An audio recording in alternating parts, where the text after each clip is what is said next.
ঢাকায় আছি দীর্ঘ ৮ বছর হয়ে গেল আর আজকে ফার্স্ট টাইম আমি নবীনগর স্মৃতিসৌধে আসলাম, তাও আমার ভাইকে নিয়ে। হ্যালো গাইস, কি অবস্থা? আমি রেডি হয়ে চলে যাচ্ছি আমার ছোট ভাইকে নিয়ে নবীনগর স্মৃতিসৌধে, কারণ আমার ভাই সেখানে কখনো যায় নাই আর আমিও জীবনেও যাই নাই।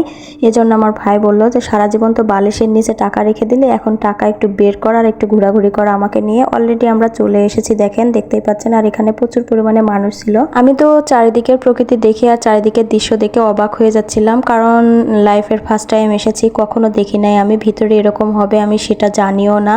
হয়তোবা অনেকেই শুনলে হাসবেন যে আমি স্মৃতিসৌধ দেখি নাই। হাসারই কথা, আসলে এতদিন ঢাকায় আছি আর কোনোদিনও আমি আসি নাই, এটা কিভাবে সম্ভব?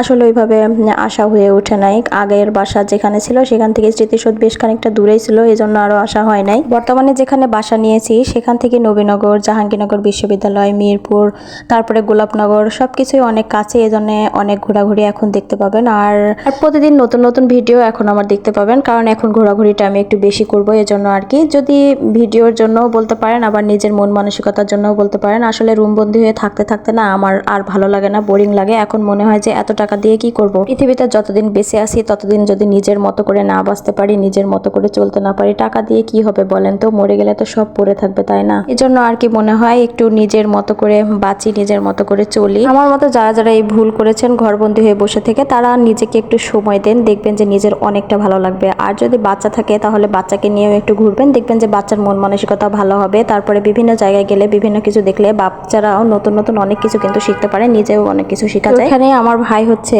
তার ভাগ্নের ছবি তুলতেছিল আর আমি তার ভিডিও করছিলাম। আর চারিদিকে কি সুন্দর ফুল, দেখেন। ফুলগুলো দেখে মনে হচ্ছিল যে যাবই না, এখানে সারা রাত থেকে যাব।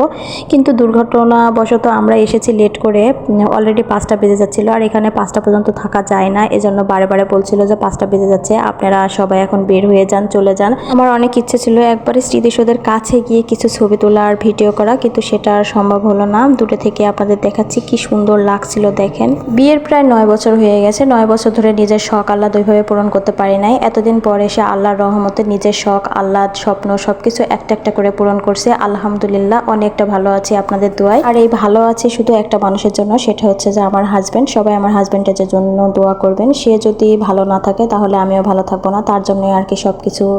এগুলো আমার প্রাপ্য, তার জন্যই পেয়ে যাচ্ছি সবকিছু, একটা একটা করে আমার স্বপ্ন পূরণ হয়ে যাচ্ছে।